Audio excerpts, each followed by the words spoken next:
get tired bitching about nothing. All right. Good afternoon, folks. Welcome to Smudcast number 868, Trope Talk Silent Protagonists. Alrighty. In case you don't know, silent protagonists are specific to the RPG genre, or I guess they started in the 80s with RPGs or JRPGs, and that was be Dragon Warrior in the West or Dragon Quest in Japan, where there wasn't enough room for dialogue for the main character. The dialogue was basically a prompt that brought up the control menu, and you had talk option as one of the options on your Nintendo, and hopefully the walk cycle or the walk path of one of the characters you could bump into was there, so you could hit the talk option right next to your character, and you'd initiate a dialogue, and the dialogue would just be one little prompt, and there was no paging, there was no extra. It was just thunk. Same with Final Fantasy 1. It was very quick. So most characters in the game that were playable had no dialogue. That's how it goes. So I'm assuming, it's a big assumption on my part, that she's going to stick with the video game storytelling tropes, because that's how this would work. If she jumps into books or movies or animation, then we've lost the plot. I don't know what she's talking about. Couldn't help you. Who knows? Your guess is as good as mine. Anyway, let's check out some stats. This video came out 2 months ago. It's got almost 350,000 views. And she's got a very, very healthy upvote. 27,000 upvotes and only less than 60 downvotes. So very, very popular video. A very well-liked video, at least. What I can read is mainly watched by ignorant teenagers who don't know anything yet. Which means Red is poisoning their minds with distorted ideas about how things work. I will point out in her description, she has her podcast link, her Discord link, her merch store, her website store, and Blue Sky and Reddit links. No X links, so she's not on X anymore, apparently. What a surprise! She's on the left-leaning Twitter social media. What a surprise!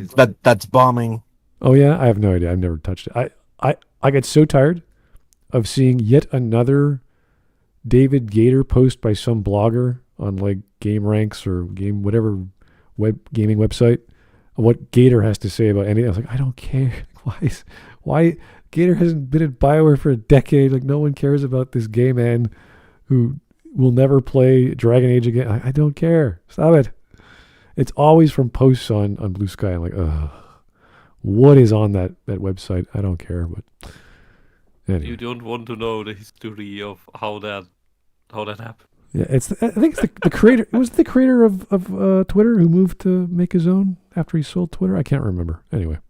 I don't know what he's doing, but the Blue Sky thing that was the big exodus after Elon Musk took over Twitter and fired everybody who was completely worthless to Twitter, which is 98% of staff. Surprisingly, the thing started running better after firing 98% of the staff, or however it was in the 90s. Yeah, it's a shame that we can't argue with these people anymore. Move to the as if we ever could. We tried. Yeah. We I mean, you go to other websites that are not political or not local. Like there's several kinds of websites you can go to that are not specifically social media, but they are technically social media. One of them is like Facebook, is big social media, but the other one is like Nextdoor, which is the idea of Facebook, where it's your neighbors, and they have a policy for just talking about local events. So you can't talk about like other things, so you get kicked off. So it's like, oh, if I can't go on a big free speech forum and talk about anything, there's no way I can do it in other forums. So X was a big deal, and now we have Blue Sky, which is like just these big echo chambers. I don't know why these people do these things to themselves, but it's because they can't. The left is incapable of dealing with opinions that are not there. They are too emotionally sore. So they create echo chambers. Oh no, you can't talk back because before on Twitter they could just report people that weren't going by the left-wing narrative, and then get them banned, and now that doesn't work anymore. So now they have to go away to some other place where they now build their safe space, which is not open borders, which is funny because they can't have open borders and safe spaces, but they want both things. So for safe for themselves, open borders for everybody else.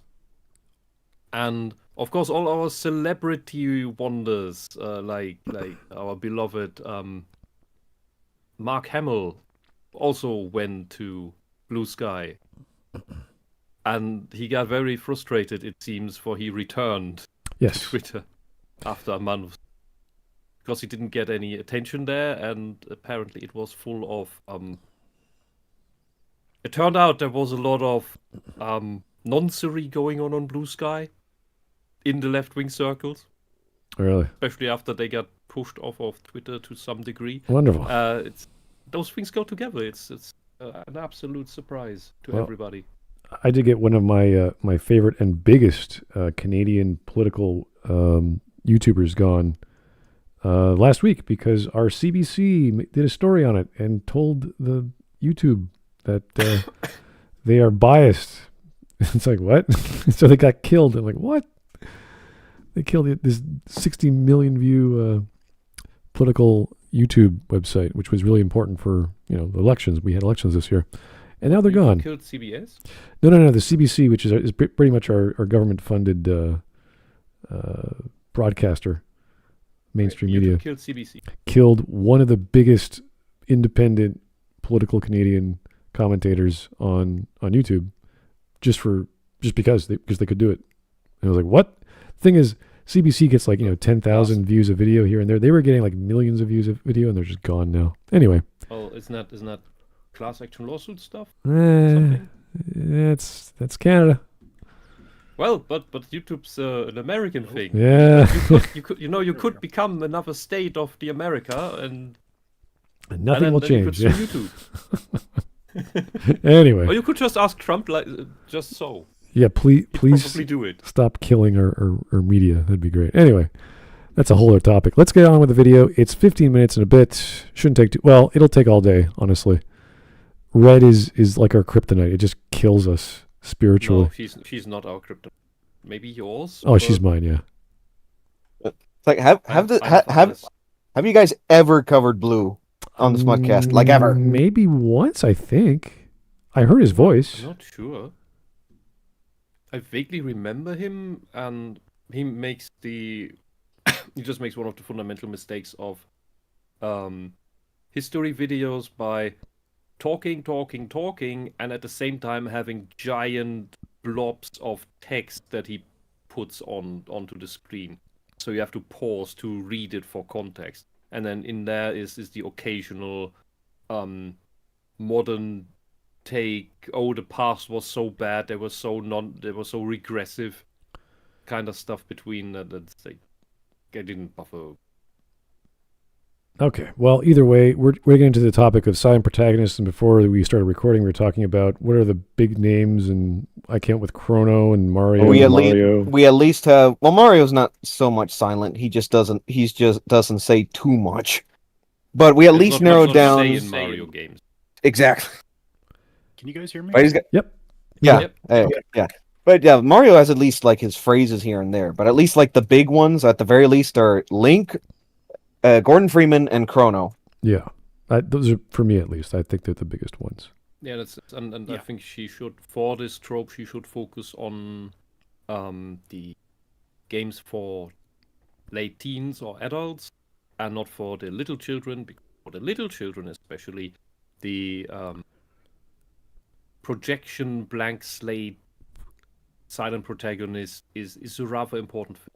Well, she should get into the technology of the 80s and the 90s and why that was done, and why, for example, we have combat sounds for the main characters or the main protagonist and not dialogue sounds or voice acting in certain cases. Like, that's a technological limitation before the PSX, at least.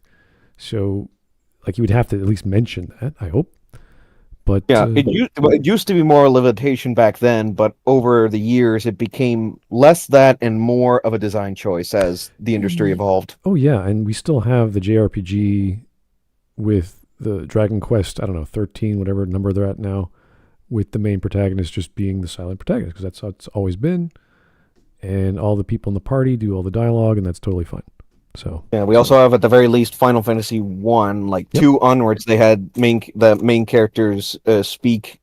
Yep, you're right. I know that for a fact.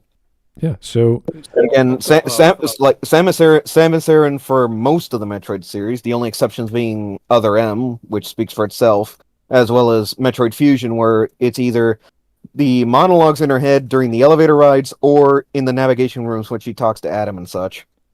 yeah, so Aside from those two, like the rest of the series, she is silent. yeah, so we have plenty of examples of silent protagonists in video games, because that's the only place they exist in storytelling within this trope that she should pull from. And if she doesn't, I'm going to be a little concerned, because then she'll be... I know, Conan the Barbarian in the movie was pretty silent. Oh, yeah. More or less. Yeah, but... but the whole thing, the trope has made its home mainly in video games, because it's like at this point it's become more it's become easier to do it in video games because of the medium that it is. You can focus on other elements. It's like you don't have to make your main character speak or anything. Again, bring up Half-Life again. It's like that was a reason for why they didn't have Gordon speak at the end of the day, because like they focused on telling their story. It's like they didn't have to have Gordon speak. He can, he just doesn't. It's the same with bigger games that are also JRPGs, like Persona, where the main character is naturally not very talkative, but he does talk. There's just no need to voice them. And again, as I said, they have all kinds of fighting sound effects where you do hear the voice actor making grunts and this and that. So it's a choice for storytelling. It's a choice for development and media. So there's lots of reasons to do it. And I want to hear them from her. Hopefully she'll get into that. You know, if there's one character archetype I've always loved, it's the stoic, silent badass. The character of few words, who always keeps you guessing about their true thoughts and motivations. Their juicy, typically tragic backstory is revealed through short, tantalizing hints, or third-person revelations from other characters who know them very well, and their sparse moments of emotional clarity shine all the more brightly for their rarity. It's a real shame I love talking so much, because if I could control myself for like even 5 minutes, I would love to be that guy. But unfortunately, I'm medically incapable of shutting up, and you all encourage me. Yeah, that's called being a woman. I hope so, because the thing she claims she is not fully. She said medically, so I'm assuming she went to a doctor for help, or the doctor noticed a condition. So, is she taking medication? Is there some organic cause? It's called the pill. Is she having? Yeah. I'm sorry, Now this. I'm afraid it's terminal. Yeah. Now this might mean nothing in the long run, but immediate red flag for me, even if it is small, like showing Batman, who very much is not a silent protagonist. He very much does talk, and especially some of his best stuff is when the character is voiced by goddamn Kevin Conroy, may his soul rest in peace. And the other character being Tangle the lemur from the Sonic stuff, where no, she's not a protagonist, when that's very clearly Sonic himself. She's a major major character in recent stuff with the IDW comics and stuff, but Sonic's the protagonist. Yeah. So red flag with both of those right there. Has she even said protagonist? Because she said the silent badass, but she didn't Well, say like, the protagonist. Well, again, taking title of the video into account, that's the trope we're talking about here. Right, overall. and it must be within the not the context, but an example of a video game. You can't just say the silent protagonist badass. It's like, yes, in a video game, which one? There's plenty to choose from. You can't. I do not want generic, highfalutin. In my brain, Red. I'm thinking this must be also in reality, Red. Smart. I hate to break a lance for her, seriously, but if she's still in her first sentence. Okay. Paragraph. Fair, but at the same time, a little bit of a flag raised for me, where she showed two characters that very clearly do talk, being Batman and Tangle the lemur. So I'm already And skeptical. From that, we know that she does not edit her videos. Somebody else does that, who throws in all the graphics. Oh yeah. But she should be the one greenlighting it. So we have to assume that she's okay with whatever's put in there. Oh, that's great. Fantastic. She says random crap. Hence why the flag is raised with me. All right. Well, here's a super chat, and we'll go on with the video. From the Copperell, thank you, sir, for the... Is that 555? My eyes just... That's 555. Yes. Jeez, what's wrong with you people? I was like, is that $5 or is that $5? Jeez, I have to zoom in there. Okay. Anyway. The one time I can catch a stream, it's a freaking red stream. Yeah, sorry about that. Sorry I've been gone. Got bad internet and working 13 hours. Ooh, nights. Well, you know what? You get paid overtime, so that's great. Good for you. Yeah, if nothing else. And night.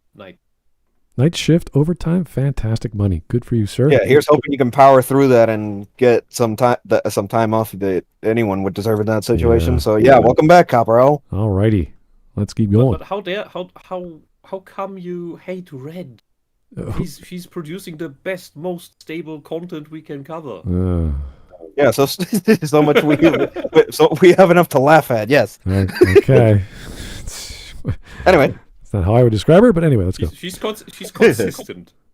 At least.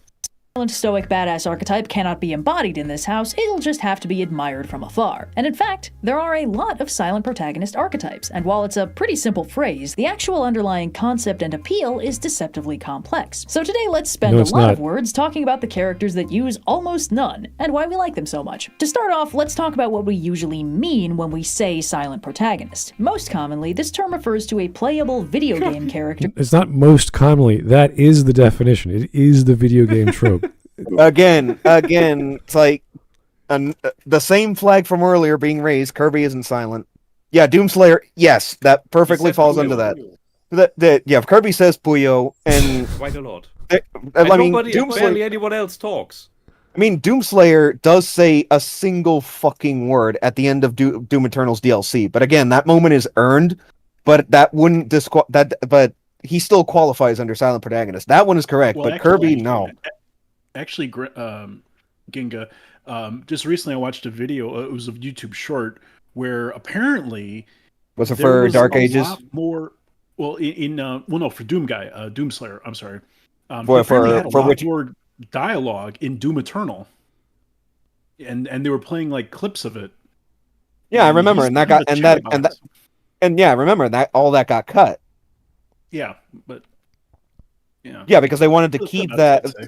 Yeah, they still wanted to keep him within that trope because, like, you really don't need him to speak. And again, that one moment at the very end of Ancient Gods Part 2 is a very well earned moment for him, where he just says a single word to cap off that entire experience. Yeah, but otherwise, he falls. Dark Ages too. Oh well. All right. Fair enough. He says one word. He says one word in Dark Ages. But he still characterizes him. Yeah. And it gives you a feeling, because that's you. You are this badass. All right. Yep. Let's keep going. Here's a Dark Seraph for the 5. I don't think this woman knows what the words coming out of her mouth even mean. To which Riches replies, "You don't say." She has some intelligence that makes sense, and then there's some of it that I have to stop and like question where she's coming from, because maybe I missed what she said because she was going so quick, or maybe I missed the original tangent because I was focusing on that and she went off on another. So there is a method, but I just can't follow it half the time. So as usual with Reds, like a lot of what she covers that we end up responding to in the Smudcast is like, these are tropes that are so well defined to begin with that whenever she like mixes things around, it's like we just gotta see where the hell she that has things make no sense. Yeah. In terms of how she gives the information. Okay. We are a minute in and we are going very slowly as expected. As usual with this damn channel. No dialogue. Characters in the game might won't have more than a handful of dialogue options, and they certainly won't have voiced lines. This theoretically allows the player to feel fully immersed in the characters, since they aren't expressing any inconvenient thoughts or opinions that the player might disagree with. The character is little more than an empty vessel for the player to project themselves into, which is theoretically the ideal way to engage with an interactive story. I don't know how much I buy this angle, personally. I know a lot of video game development and analysis talks a big game about maximum immersion and projecting onto a blank slate character, but in my experience, blank slates are boring and a character having an interesting personality in their own. I have one comment to that. She showed Skyrim on the footage, and the Dragonborn. One thing that a lot of people had gripes with was Fallout 4, the voice protagonist. Oh yeah. That game was always, kind of characterized by the fact that your character just didn't speak. You had dialogue options and all of that, but the Fallout 4 did away with it. And all of the dialogue options were funneling you towards the same outcome almost every time. So yeah, that was something that was really badly received. Yeah, I In think terms of, changing the way the game was basically made. Yeah, I don't know where she's going with this, because the topic is silent protagonists, and she's like, well, I don't like it because they're quiet, and there's characterization options when they're not. And I was like, yes, but with Fallout 4, those dialogue options can go from extremely kind and diplomatic to like, I hate you, I'm going to murder your family, blah, blah, blah. It's like, whoa, I didn't want to go that far. So you saw that even with the first Mass Effect game with Shepard and the Renegade options. And it's like, whoa, that's hard. Like that, he went way too hard. Or the Paragon option was just so uber, apologetic and diplomatic. And you're like, that's not what I wanted either. So in those contexts, because there's so many options, the Shepard character, the Fallout 4 survivor, their character is like clay. But there's nothing solid about it. You don't keep pushing in a certain direction until it becomes that thing, like in Dragon Age 2. It's just, you have the freedom to do it, and that's it. And it's not exactly what you want either. So there's no real sense of character. It's just the tone of that dialogue option, which happens to be Paragon or Renegade. Yeah. Embedded narrative goals can make some members of the audience not get so much of the, oh wow, I'm literally in the game effect, but you'll get plenty of players who really feel for the protagonist, or they might want to study the protagonist like a bug, or stick them in the spin cycle for a few runs to see what characterization flies out. Yeah, but how do we get there, Red? You can't just say because we have voiced characters or dialogue characters that we have characterization. What do you mean? Give me an example. You have the trope in front of you. We have dozens of options from the 80s you can choose from. Give me that. And for example, Fallout 4. Let's use Fallout 4. Why does that work for you? Why doesn't it work for you? You can't just say, just people like this sometimes. Like, yeah, why do they like it? Give us the analysis. Give us the example. Protagonist under this definition might not even be limitation of the medium, or a practical consideration for how much of a time commitment it'd be to make them fully voiced. The character is not silent, we just can't hear them. But I think the main reason I find this argument unconvincing is that silent characters are not necessarily blank slates. A character who can't or won't talk is still a character, and a lot of them make it very clear what they're thinking and feeling. So wait a second. So blank slates are boring to her, but she doesn't believe they're blank slates. Does she hold both opposing opinions in her brain at the same time? Like, what? I'm confused. Oh yeah, that's how doublethink comes into the popular. I just, do I have to rewind a minute ago? And I don't want to, but I'm just trying to remember what she said. It's so fast. Anyway. I may need to in a minute. I to restart the browser. Okay. Well, we're going to keep going. Language. Video game silent protagonists as a category doesn't get to hear them talk, and that can't really be analyzed from a storytelling standpoint because they aren't silent for storytelling reasons. But the broader space Well, yeah. Hold on. If I can go back to the image, yeah, right there. Yeah. The three we named off, four that we named off right off the bat before we even started: Link, Gordon Freeman, Chrono, and Mario. Well, we know, just to say, at least with Gordon, we know Gordon isn't canonically silent. It's just the fact that he simply doesn't speak, because with the way the stories with him play out, he really doesn't have to. And it is at least somewhat hinted at least a little bit addressed in universe. Some people have the headcanon that he possibly had an incident with a barnacle, and that's why he's silent. That a barnacle might have gotten at his vocal cords, but crushed his vocal cords or something like that. But we really have no evidence of that. He's just silent because he just doesn't want to talk. Or just like you. Yeah. Sorry, go ahead. Yeah. No, I was gonna say other Half-Life fans state that he's a mute. Really? Yeah, just simply a mute, exactly. So like vow of silence kind of logic or something like that. Huh. Well, I do like the idea of a super brilliant commando guy, and instead of having to waste time on all the physics and portal speculation of what he's doing at Black Mesa, it's just, it's the Gordon guy. Oh my God, there he is. And then we assume that there was a conversation between the person that's just coming on screen and the dialogue they're having now. So, well, I know for a fact at the start, like early in Half-Life 2, it's directly pointed out that Gordon just doesn't talk. It's like at least by Alex and Alex pointed it out. She says, "Man, a few words." Huh? And Kleiner, I think, said something about that too. I don't remember. I don't remember either. I think at least Alex, right when you meet her. So, right. Now, as for Link, there is at least in Skyward Sword, where Link, there are very few moments where he does have dialogue options, which ultimately don't matter. But I think he's at least mostly a mute, and only occasionally speaks. That one version of the character. Anywhere else, we have pretty much no explanation other than that's just how they want to present the character.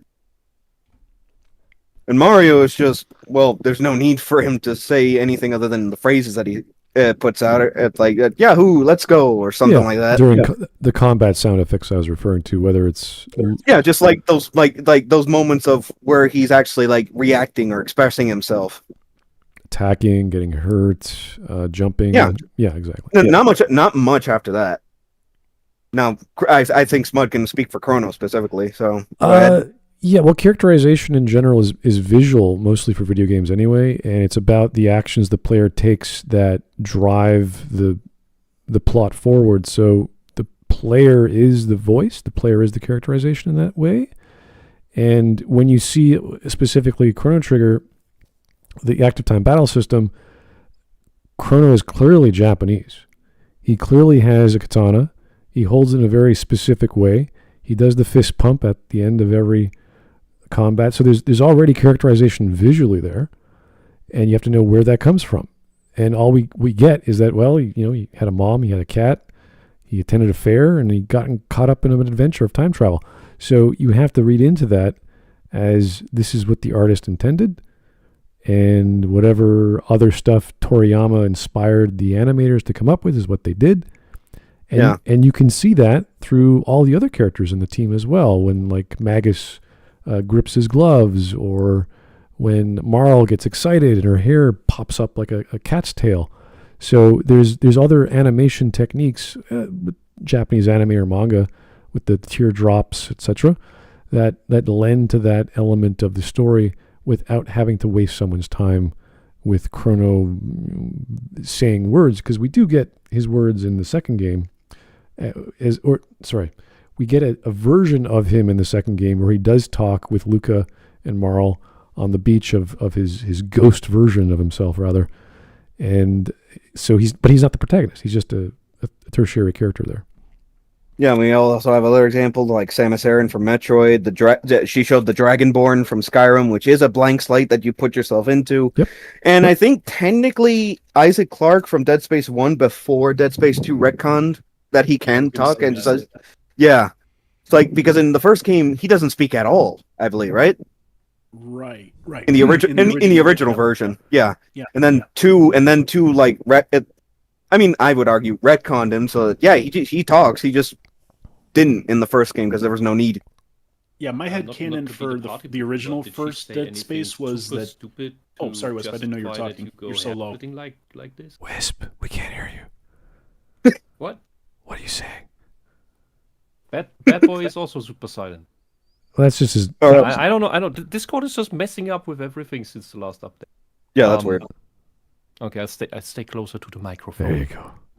There you go. Thank you. Did Red say anything super stupid that you go hair splitting Not like yet. that because No, yeah, but said well, one line I just- somewhere? That's I just spotted the specific image here of like if she showed a picture with exactly the characters we named out before we started, So and we're just going into that. that's there's promising. not that many to choose from.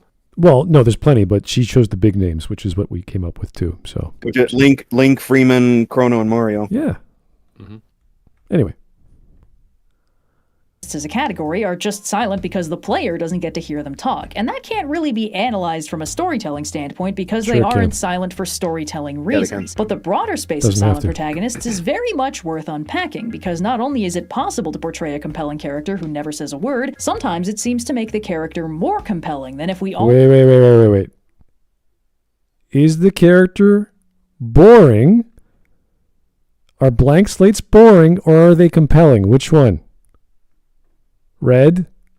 If No, I think does she just mean in general here? No. She can't say that. That it can add to the character's compellingness. Yeah, but which one? And if it is, give me an example. I do not like this double think. I do not like, well, I don't like it, but it can work. It's like, great. Which She one didn't don't say that you she like? didn't like it. She did say blank slates are boring. That doesn't say she doesn't like it. She likes boring things? It doesn't. You can be neutral on something. I'd say rather the crime that Okay. she commits about everything that she says is that, oh, everything is possible. Yeah, but you have to give an example of what she is exactly talking about, or else she's just saying in general. Well, in general, I like things. In general, I find them boring. In general, they can be good. It's a possibility in the future, maybe, if I induce properly in my... Like, no, don't give me this theoretical mumbo-jumbo. Give me an example. Is Mario boring, or is he a great character? Tell me. Why? It's not hard. Mario has no need to talk. Anyway. what they wanted to say. So, setting aside other major subtypes of silent characters that it would be helpful for us to break down. And just for the sake of not artificially walling ourselves off from some gray areas, let's expand our definition of silent character to include the nearby categories of unintelligible character, who is... No, don't. Why? That's not silent. That's not the same thing. Why would That's you... not silent at all. That's not. Don't. See, this is the problem that leftists always do. They put an umbrella over everything and then include things underneath that umbrella that don't belong underneath that umbrella. So that means, so what? Do all the characters in Banjo-Kazooie and Okami count as part of unintelligible or something like that? By her logic, yes. No, they do talk, but speech bubbles. Just because they make meh noises doesn't mean that they're unintelligible. Okay. Well, okay. to be clear, this is not a subtrope. This is just another pattern of a character. It's an entirely separate trope It's just a altogether. different trope. Plus, she said that this is not related to storytelling. So if it's unintelligible, that is related to storytelling. If, I don't know, the setting is people are mute, or there's a virus going around and you can't talk with your voice, then that would be a storytelling element through the setting about characterization. Great. We can tell a story like that. We can play a video game like that. That would be a subtrope. I can't think of one of that sort of example. But why are we even bothering with what she considers subtropes is what I'm a little concerned with here. But she's also categorizing, because this is not a subtrope of this trope. This is its own trope. Yeah. It's completely different, because that's a communicating character. You just have to interpret it. And it could be someone who is Well, the silent an one alien. is not communicating. Yeah, You have to project on it. There's a few examples in science fiction where you have the alien. Well, this is Star Trek with Geordi LaForge. Was that the episode with him? I can't remember who it was with. and the alien couldn't communicate. Oh, sorry, that was Babylon 5 did this with the Norn, or the Narn, who was with Sheridan, and he was being locked up, and they couldn't communicate. And of course, the one was with Jean-Luc Picard. He was trapped on that planet with the invisible alien, and that other guy was trying to communicate. Darmok and Jalada Tanagra. That's a whole. That's one of my favorite episodes. Yeah, like that's an unintelligible character, and Picard had to figure out what the hell the guy was saying. So these exist in stories, but not in games that I can think of. Yeah, what she means is that the image is pretty telling. It depicts a character that doesn't really speak in words, but in emotions, and the speech bubbles are symbols. Yeah, this very thing of speech bubbles just as weird symbols is a thing, and we tend to get what they mean through intuition. Right, and that is exactly the opposite of a silent protagonist. But it's no longer the trope. We're talking about a tertiary or secondary character. And I don't know why she's doing that. Yeah. For one, it's not the protagonist. It's somebody in the entourage, maybe, or it could be a side character. It could be the like the guy that runs the shop that pops up everywhere. Yeah, it could be that. But it's also not silent. Well, I was giving the example of Suikoden 2, which is a JRPG with a silent protagonist, and you get a little girl who was traumatized by the death of people in her village and her family, called Pilika, and she communicates with body language or animation. So she does walk cycles. She walks around, and when she's happy, she jumps up and down. They do the manga teardrops and all that jazz. So they use this standard method of JRPG dumb to communicate, and that is also unintelligible. It's all visual. So, but again, not a protagonist. So I don't know why we're talking about that. Anyway, I think for a protagonist is everybody who is part of the hero's team. If you're going to use protagonist, that means you're going to use deuteragonist and tritagonist and all the other agonists. So, and if you're going to use it properly, then you have to use it within the context of a plot and what's the goal and who's doing what and what they want. And she's just saying silent protagonist, and all of us know, well, that's obviously video games. So let's stay on the matter of speaks in weird symbols, unintelligible, which is just emoting. Yeah. Okami does that. Amaterasu does that. She sometimes has the little embarrassed sweat bubble on the icon. What's going on, Lassie? Who's stuck in the well? Okay. Well, if you say so. Storytelling? All right. Sounds, but not for the most part words, and can talk, but almost never chooses to. If we're feeling really generous, we might even include characters who are just notably quiet, although that's stretching the definition even for me. Silent is in the title of the video. I don't want to be doing false advertising. Still, these characters are all in the general space of does not use words for most of their communication, which is really what I want to unpack. Yeah, Under this umbrella, the most iconic form, which is something completely different from your title. Exactly. You horrible woman. Why are we... This is why we can't have nice things, because people like you cannot distinguish properly. This is like talking about... Let's talk about the Honda Accord and then bring up the Ferrari. The Ferrari is a really great... It's like, what? Yeah, but we're talking about Honda or Toyota or an economy car. We control cars, therefore it's appropriate to talk about. The Ferrari has 4 wheels as well. It's like, what? See, that's why women are from hell. They remove distinctions. Creation is made through distinction. There we go. All right. This iconic form of this trope is the extremely threatening silent bat. There's what? Is there? Is that a subtrope?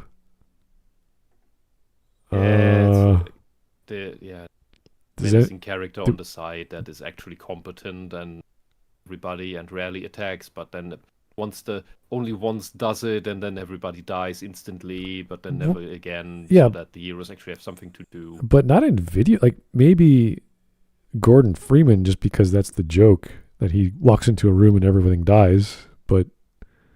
And Doomslayer. There's a good one. Doomslayer's a perfect example. Okay, there we go. Yeah. So, okay, that's good. We have one example. Hopefully she'll bring up Doomslayer. Okay. Probably not. who can't or won't talk, often whose inscrutability only enhances their threatening nature. They don't talk smack, they leave the quips and retorts and monologues for their teammates. They're here to do a job and do it well. Extremely threatening. Is that G.I. Joe? What are we watching here? Yeah, Snake Eyes. Yeah, but he's not a protagonist. What the hell? Yeah, I guess. And why are we doing animation? Why are we going to video games? This is about video games. Badass have to be silent to get the effect across, and some of these guys are just very taciturn, not really volunteering anything they don't. Look, somebody who doesn't talk through a fight isn't badass. It's just somebody who actually does it as it should be done. Absolutely have to, but the more impactful ones are usually almost entirely silent. It's actually quite common for secondary villains to fall into this category, since main villains usually reserve the right to monologue, but their highly competent lieutenants or hired assassins can fulfill their narrative role just as well. Starscream? He was pretty Starscream talkative. Talks a lot. Yeah. He talks a lot. Is this what is on the screen? Is that That's Transformers Prime. yeah. Oh, it's Transformers Prime, sorry. The good one. Was there a secondary villain that didn't talk much? Soundwave. He did talk though. not- Like once. Okay, fair enough. Again, we're talking about animation, not video games, but I don't know why she's talking about this. And also it's less expensive on the production if they don't need extremely threatening badasses that aren't totally silent by nature will still usually be totally silent in combat, and save any dialogue for the slow in-between. Okay, so this is the thing I brought up before I wanted to talk about, is that they have voice or sound effects with grunts or whatever in combat. And I think she's running off the I can't remember the name of that Asian dude on YouTube who made that joke, that meme. I think the enemy got the point, and he kept making that sound clip over and over again. Was that Young Ya or someone else? No, that was another Asian dude with glasses. Oh, I was also going to say what the point about that point about not wanting to pay another actor for a character that barely speaks, like that excuse really doesn't hold up with Soundwave, because it's the same guy that does Megatron, and he's always done both characters anyway. It's like they already got the guy there, they just don't use him for Soundwave most of the time in that show, because that's just how they want to portray that character. Yeah, and it's a narrative choice to not have to have all of this dialogue from the main character for characterization reasons, for pacing reasons, for just making life easy reasons, and as she said, for having a cipher to associate between the player character and the character. So that's fine. We accept that. Yeah, with Soundwave more than anyone in that show, it's like that is an artistic choice, because they have the guy that's done the voice for years, but they don't use him for that most of the time. Quip or coordinate with teammates or exposit conversations with their foes, they let the fight choreography do the talking. On the complete opposite end of the tonal spectrum is the whimsical non-human buddy. These characters could be robots, aliens, animals, unidentified. Is that a thing? Sidekicks. You just say sidekick. I don't want that whimsical For her, that falls R2D2 falls into that, and these even more used. What about droids Nami? That J.J. Abrams came with. Robot companions in Nier Automata and Stellar Blade that also fall into this as well. There's any others. I was thinking Nami from They Zelda, talk? because they do. Nami talks a lot, and Navi, sorry.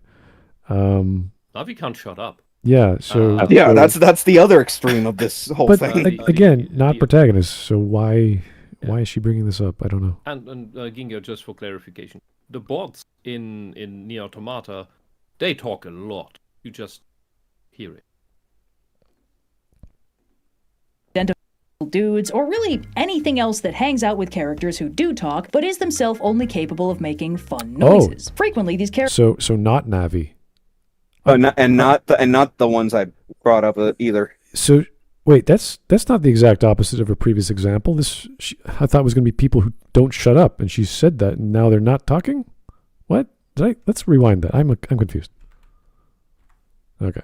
or strike up conversations with their foes, they let the fight choreography do the talking. On the complete opposite end of the tonal spectrum is the whimsical non-human buddy. These characters could be robots, aliens, animals, unidentified weird little dudes, or really anything else that hangs out with characters who do talk, but is themselves only... Okay, so they hang out with What? No. That's Kirby when there's another story character that does talk. The last human or something. So the sidekick hangs out with a secondary character? Is that what you say? Like, what? No, it's just actually pointless to her actual title, because these are not protagonists. They're just random characters that don't use human intelligible speech. Yeah, but she's referring to them hanging out with characters that do talk a lot, but the buddy doesn't. So I'm like, okay, so it's a villain maybe, like an antagonist, and they have like a little demon flying thing next to them that just goes Meh! Like that, like Iago from Aladdin or something. I don't know. Iago does talk. Yeah, I'm trying to think of a non-talkative. The carpet doesn't talk because he's a carpet. Yeah, exactly. Carpet's better for that. Okay, Yeah. good example. Good example. Okay. fun noises. Frequently, these characters usually one that one or more of the other characters can understand, and it's in their response to the whimsical non-human buddy that the audience is able to infer what exactly the gist was. It might seem a little weird that technically contained under this silent protagonist umbrella is every team mascot and animal sidekick ever written, but there's a method to this madness. Many stories draw dramatic tension out of the fact that the token animal sidekick cannot communicate clearly with the speaking protagonists, making this an actually... Okay, but she's talking about speaking protagonists now. Why are we even bringing this up? This is silly. This has nothing to do with the topic. You're just describing other things that don't talk. Why? This is why people like Red are not autistic. He goes on about tangent and brings in tons of other things, but with absolutely no red string through them. Yeah. It's just random stuff thrown at you. Here's Helen Keller. She didn't talk either. It's like, yeah, so what's the point? This dog, Lassie, doesn't talk. It's like, yeah, and is there a point to this? Characterization. It's very common to overcome some tribulation or discover who they really are or find a way to save the team without being able to clearly communicate their thoughts to either the characters or the audience. These silent solo adventures are frequently incredibly emotionally effective. What are you why are we describing a plot thread for a side character that doesn't talk, and you are going, these are often emotionally effective? I'm like, can you explain why you think that and how that relates to the topic at hand? Because I could describe the other four-wheeled Ferrari and say they have really good trunk space, which has nothing to do with the Honda or the Toyota we were talking about previously.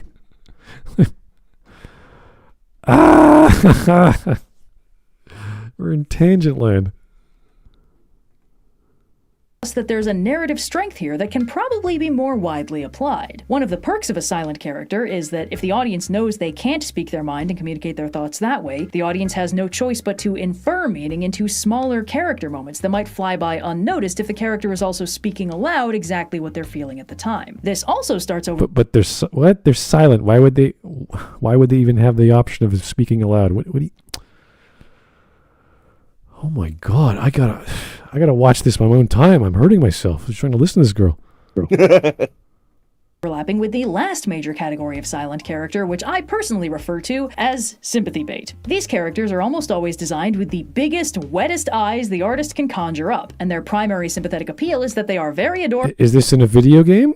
Are we talking about video games still? Because I think she's just randomly... She's basically going off of Wall-E. Well, that's what Wall-E is. This is a good example. Everything she's just said since the Wall-E clip is Wall-E. I'm trying to bring it back to video games, and I have to go back to Suikoden 2's Palika, who is technically a very sympathetic character because she's an orphan, and you know her beforehand, and she talks, and she likes, and she's a little girl, and she's happy, and then all of a sudden her family gets butchered, and her town gets burnt, and she becomes mute because Luca Blight scared the shit out of her, and she's traumatized. So, again, that's my example of a video game character who is not a protagonist, who can be within this weird subcategory she invented. I think. Okay. It's not a category. It's just I know. something.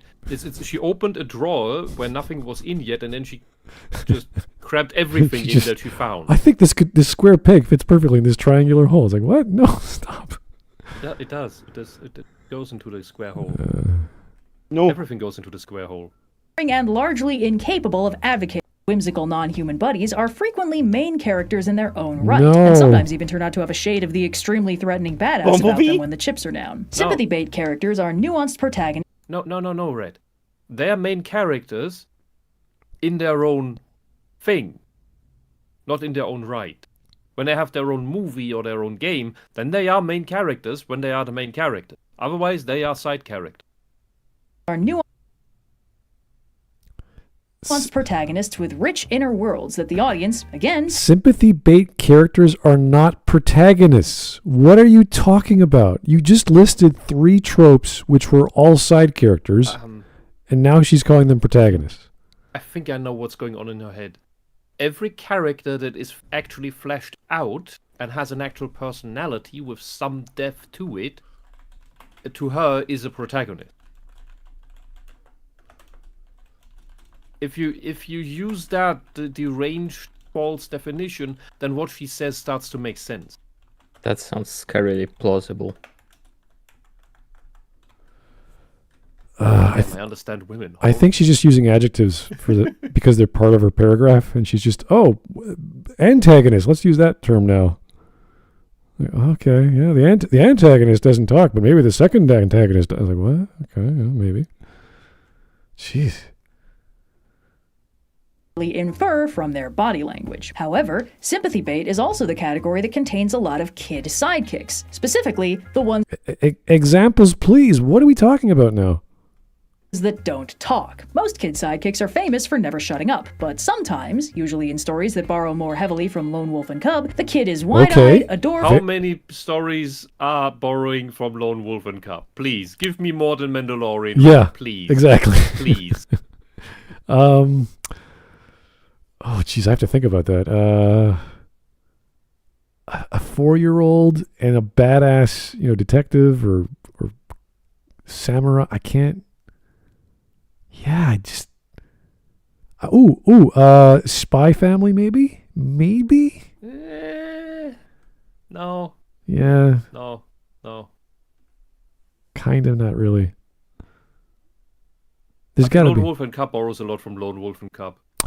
Every other time you see a Lone Wolf and Cub reference, it's rather just a homage of the actual samurai with the carriage walking by in some form as a background character in an episode or in a scene or something, but never. I really have trouble thinking about actual things like the Mandalorian that just are not even a homage anymore, just an iteration on it.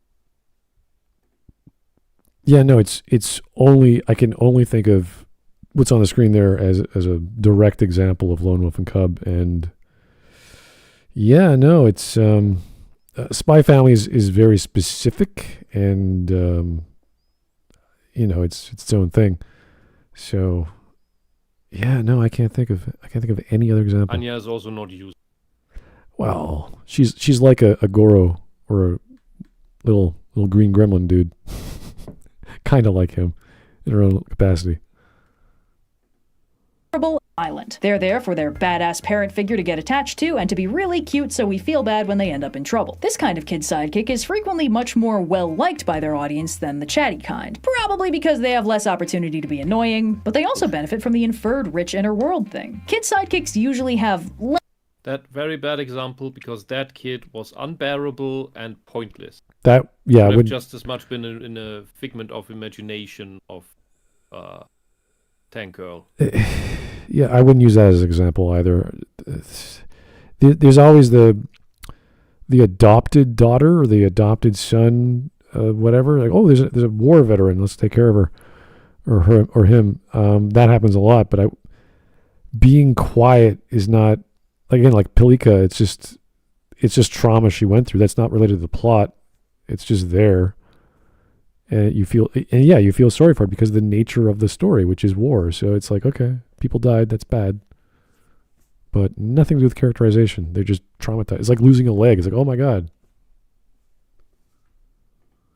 Less grown-up main character mentors, but when they don't just tell the audience what they're thinking and feeling, they can get a lot of mileage out of showing it instead. Kid sidekicks can surprise both their mentors and the audience through unexpected displays of skill or badassery, and it's punchier when the kid doesn't spoil the effect with a kitschy one-liner afterwards. But it's not just body language that cues the audience into understanding a character without having to hear them talk. A powerful tool in this school of characterization is the art of providing context. We understand a character's actions more clearly if we have context that casts a given situation into a more detailed light. Having context about a character's past experiences and previous actions gives the audience a framework of expectations around the character that lets them anticipate some of what they might think, feel, or do in a given situation. Okay, I think I got what she said there. I think that's okay. I think that makes sense.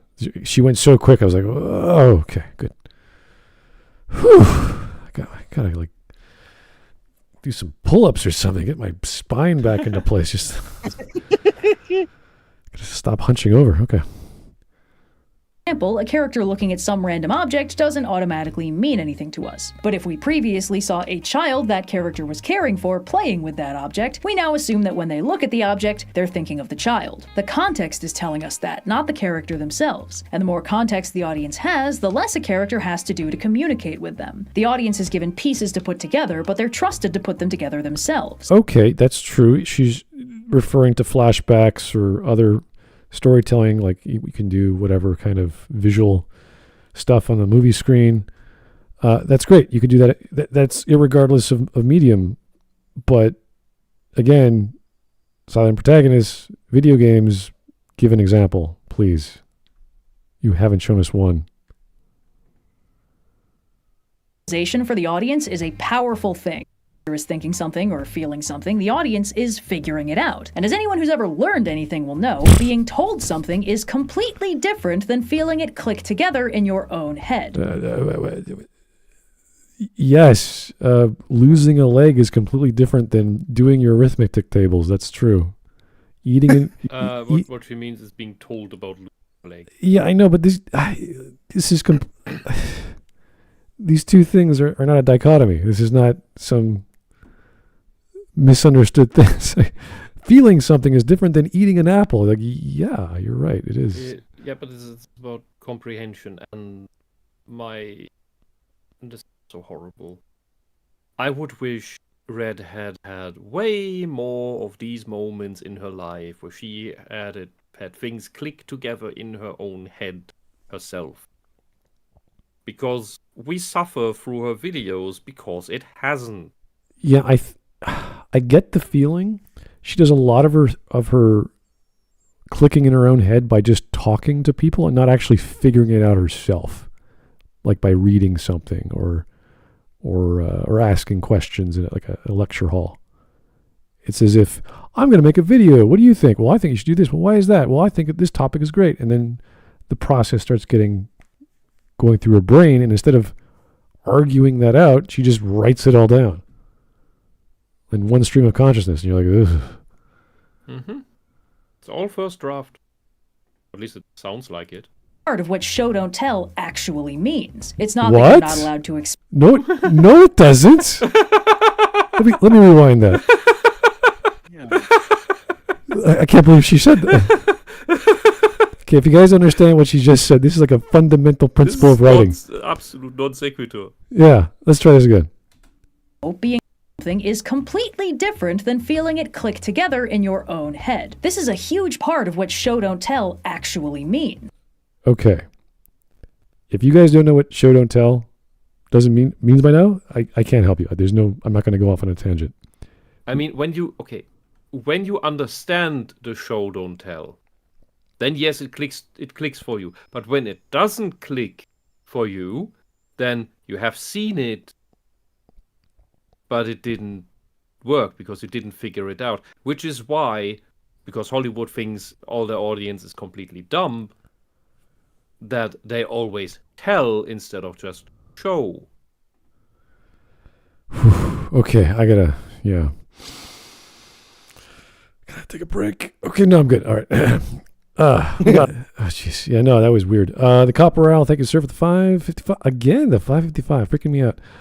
Good silent protagonist, Harmonica from Once Upon a Time in the West, as well as Silence from The Great Silence. Both don't talk for 99% of the movie. Interesting. I think that's the nature of the story that they're silent, not they're silent because they choose to be in the context of, let's say, a video game. That's where the trope is originating. But there's plenty of quiet protagonists in movies, like Clint Eastwood movies, all kinds of samurai movies. So it's not unheard of. I just don't know those specific shows. So in video games, to bring up Doom again, it's like Doomslayer is silent, is an example of being silent out of choice. Because like even not just with the example of Ancient Gods Part 2 from Doom Eternal, where he says the one word. Also, what was it? The Doom 1 or Doom 2 comic, where he's just like a raving, bloodthirsty lunatic, ready to kill the demons. Where it's like that was the only other characterization the guy ever got before the modern era. So it's like, yeah, in Doomslayer's case, if we're talking video games, it is out of choice. Yeah. Okay. No, You're good? Everyone's good? Okay. Allowed to explain things when things are really impactful, to just tell the audience, hey, this character is feeling this way, and here's why. It's more effective to show the audience the pieces of their situation and context and guide the audience into putting the pieces together, so they experience that momentary emotional burst of realization for themselves. When we see a character we know well... Why? Why can't dialogue do that too? And that dialogue would be faster. I feel X. You can do it with actions. Like, again, we have to explain what the scene is. And I want a scene that she's arguing for that proves that, as opposed to, let's say, someone explaining things in a paragraph of dialogue. So yes, I like show don't tell in specific scenes that require it, like watching most episodes of Cowboy Bebop, for example. You'll see, you don't need a lot. I don't need to know exactly what Spike is going through right now. And when you do get it, it's like, when Faye finally gets to ask a question. So, yes, it does work, but doesn't mean it always works. And there's always a good reason to use dialogue over actions. So, again, I need examples. You can't just say it's better. In a situation understand, we can infer what the character is probably feeling and thinking, and we can make an educated guess about how they'll probably react, or how we hope they'll react, because we have the context to know what decisions would be good for them. And then, if the character... What? There is a lot of conditionals in that statement. Yeah, We can probably. Yeah, like, okay, let's take a very blunt, stereotypical character like, in those Three Houses, there's a character called Bernadette, I can't remember her exact name. She's a scaredy cat, so she's scared of everything. So everything she comes across is like 10 out of 10 she's scared of. And when it gets really beyond that, she's so stunned, she literally stands there with her mouth open, her eyes glazed, and she's so terrified she can't even physically move. And then you learn that she was traumatized and what's the word? Not beaten, but pretty much attacked as a child growing up in this household of hers. So you expect her to be scared most of the time, if not all the time. And then when the time she isn't, you're like, is she happy? Is she learning? Is she trying to be playful? Is she coming out of her shell? And that's part of learning about the character and liking that character, because they are going from negative to positive emotion. So we're not so much learning about them, we're just seeing them change. And the stereotype is being subverted because that's what this story is doing with her. I don't know what's good for them. I don't know what's bad for them, aside from getting away from her abusive family. So I don't see what that has to do with anything. It's just one example. And we can do the opposite of someone who's always happy and always positive. How would they react to negative influence or violence? I don't know. Like the author has full control over that character to be the exact unexpected reaction to the negative or the positive.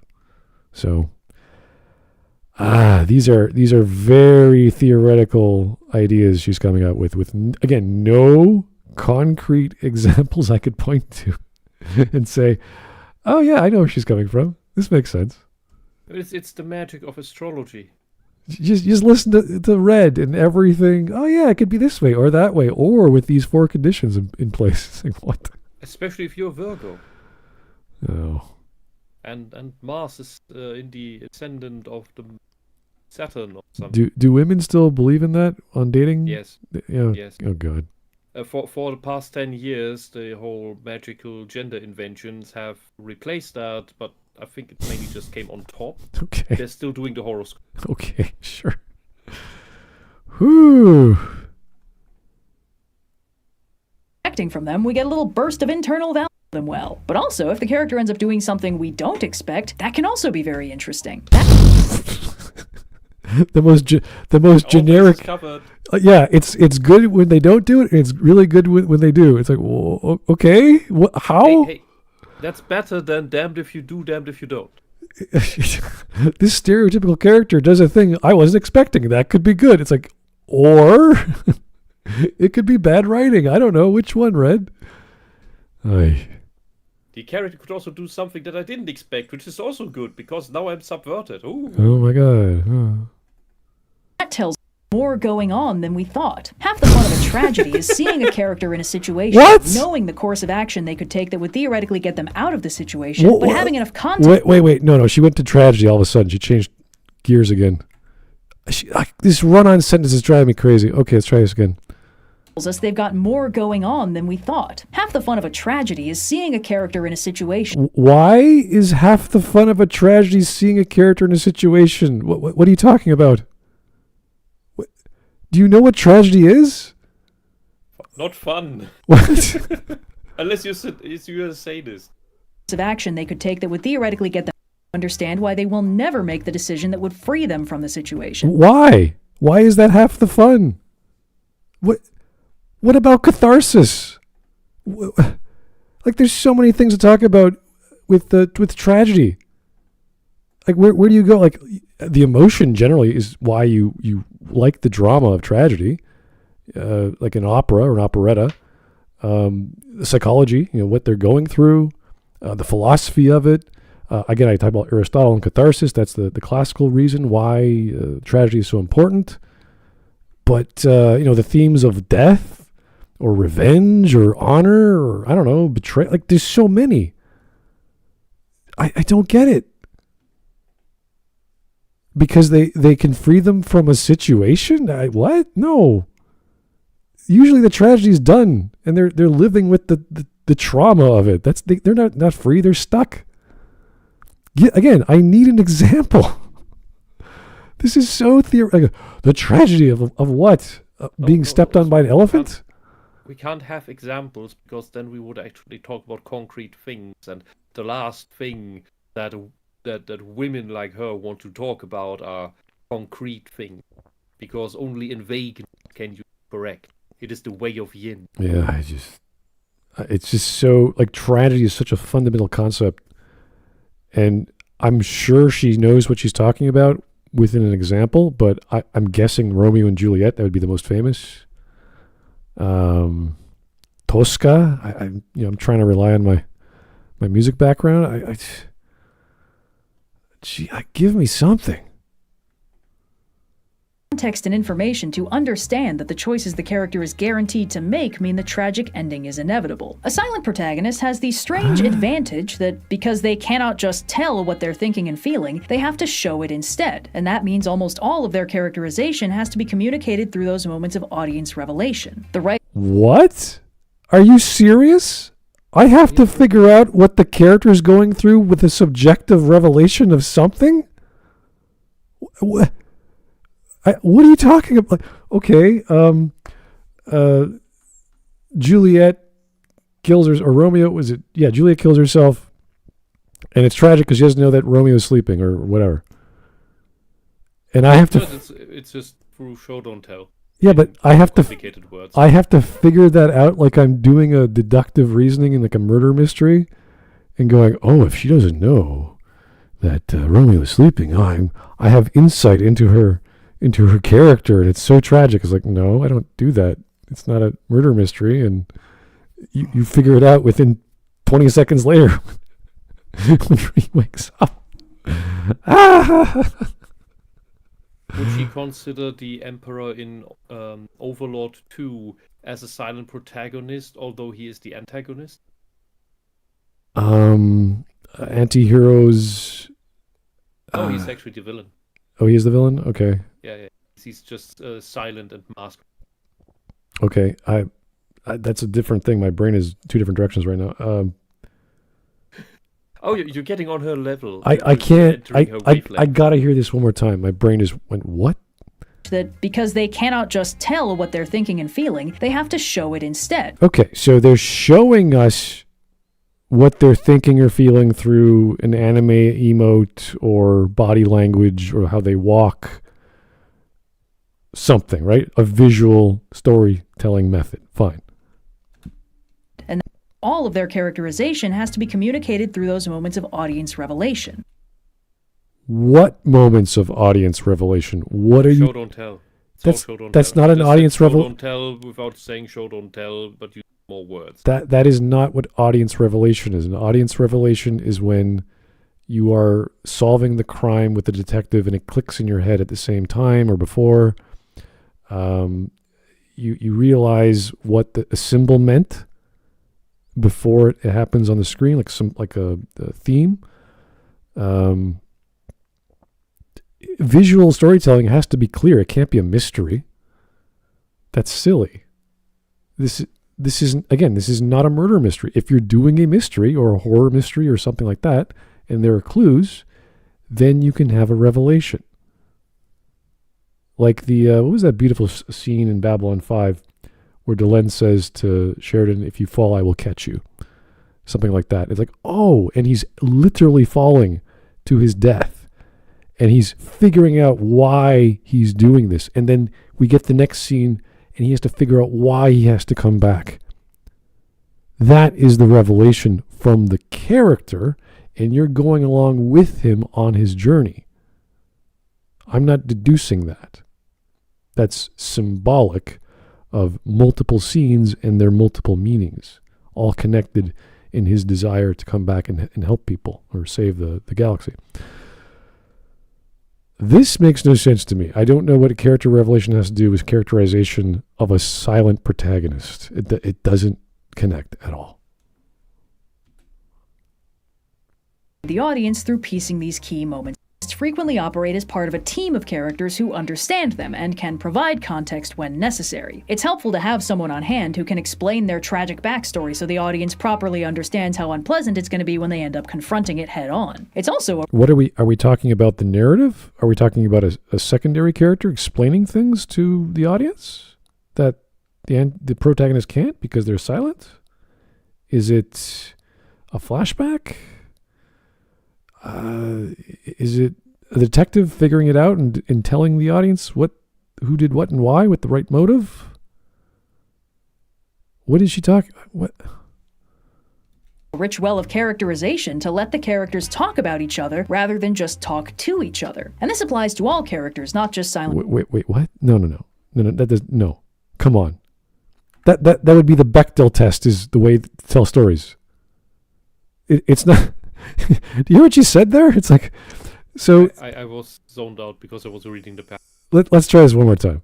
As part of a team of characters who understand them and can provide context when necessary. Okay. It's helpful to have someone on hand who can explain their tragic backstory so the audience properly understands how unpleasant it's going to be when they end up confronting it head on. It's also a rich well of characterization to let the characters talk about each other rather than just talk to each other. Okay, so this is the Bechdel test then. It's two characters talking about another character. And instead of the character showing us his characterization, even if he's silent, it's two characters saying, you know how awesome that guy is? Wow, I love him. He's amazing. Yeah, I love him too. Well, I like him first. Well, I'm going to get him second. So does the feminist disagree with Red? Or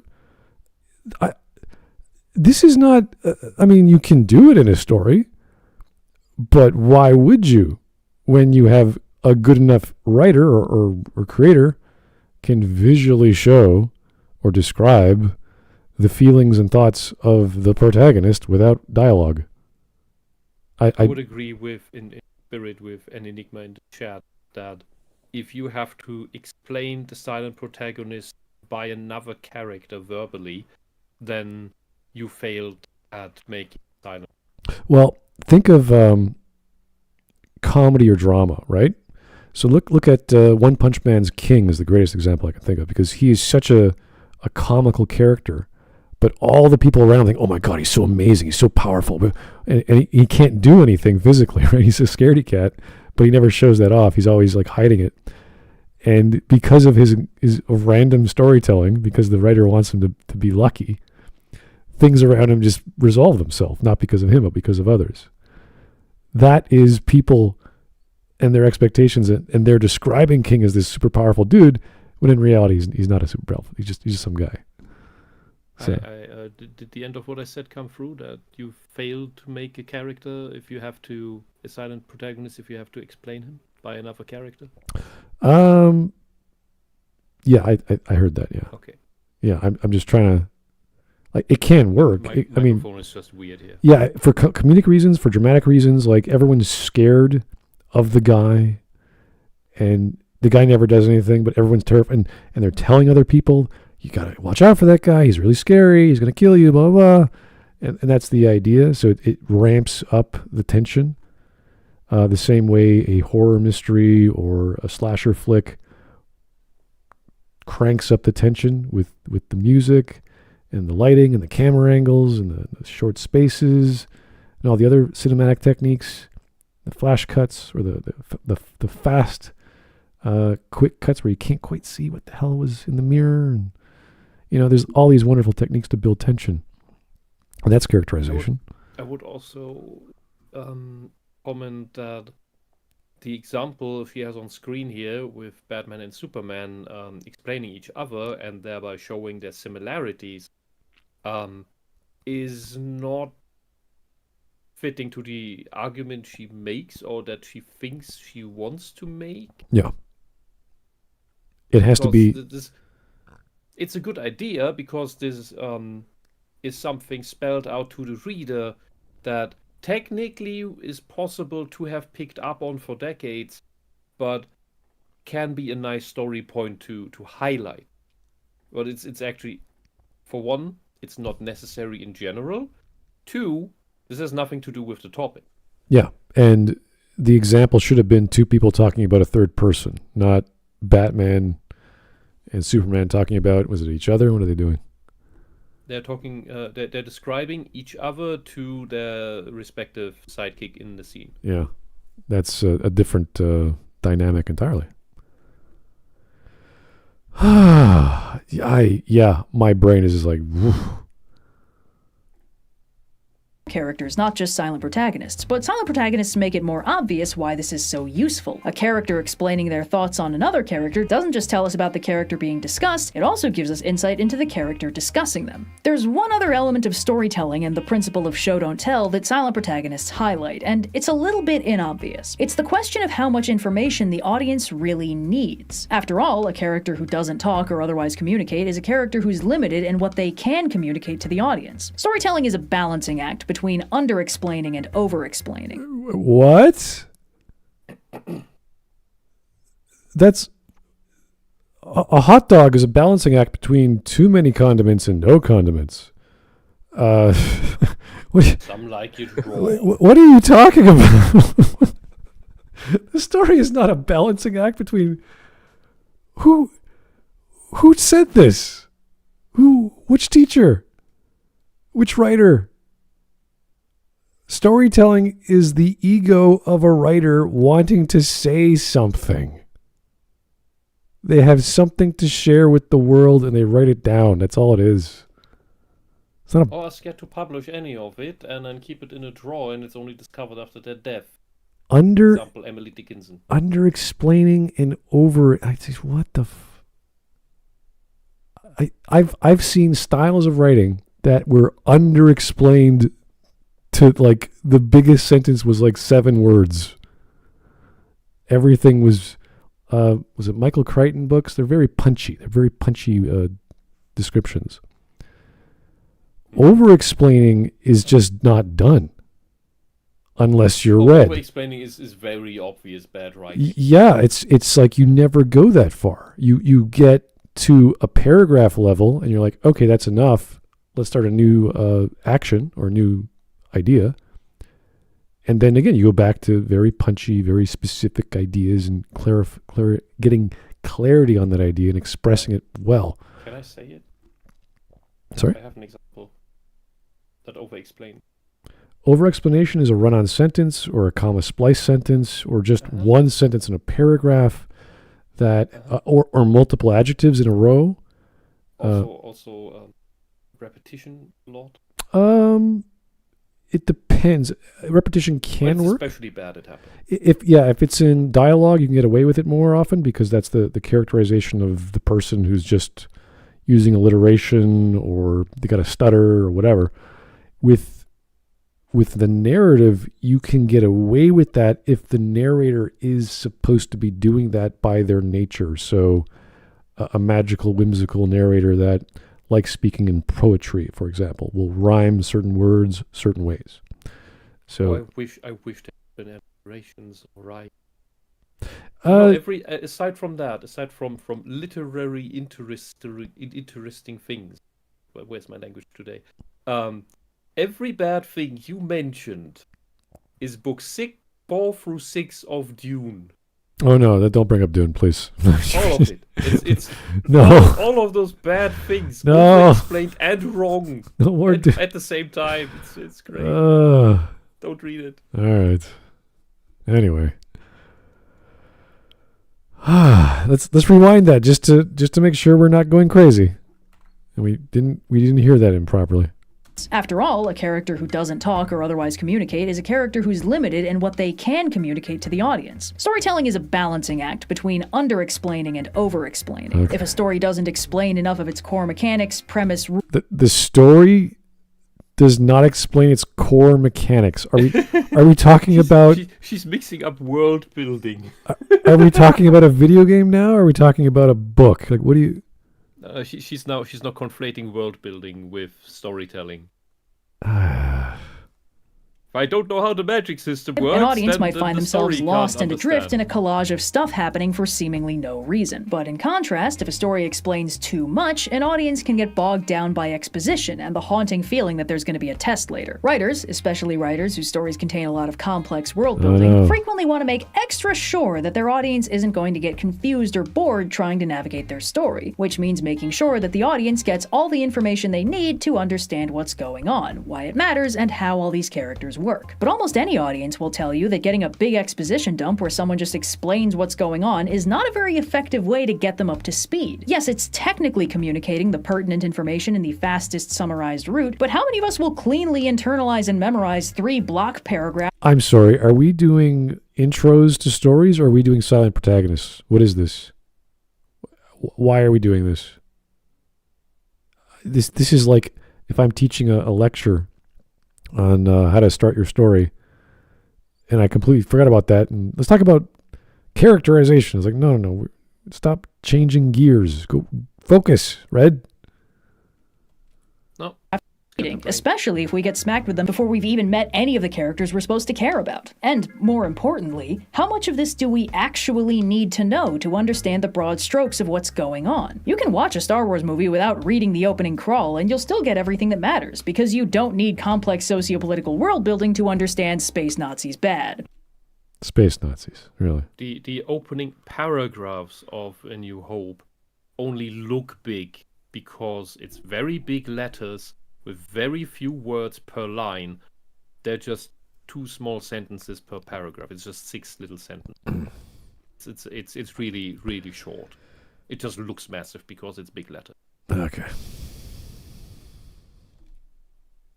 of what show don't tell means. There are a lot of situations where just telling the audience what they need to know is the way to go, because while show is good for vibes and emotions and moving character performances, tell is critical for clearly and concisely communicating information. But does the audience actually need to perfectly understand the writer's clear thoughts and intent at all points in the story? Does a story always need to clearly communicate itself? And the answer is no. There's a lot of power in ambiguity. That's true, but there's a heck of a lot more happiness and mental clarity when it's mostly clear. And you can have interpretive scenes, but even, as I say, you have to beat those people over the head with a feather with the same feather over and over again for that to be clear. If it's just ambiguous, then no one knows what's going on. You're wasting everyone's time. Oh, it could, the end. Lots of things could have happened at the ending. It could mean anything to any. It's like, no, that's bad storytelling. Ambiguity for ambiguity's sake is bad. You just end up with mystery boxes. All right. And audiences are really good at filling in the gaps and drawing their own conclusions when the story allows them the space to. Yeah, but then you get crap. You get interpretive dance. You get interpretive nonsense that people are like, what was that scene? What just happened there? And no one knows. Hey, Zardos was amazing. It's like telling is the skeleton of the story, all the rigid parts that need to be clearly and firm. Oh my God, she's using a skeleton analogy? Oh boy. I use this for the plot.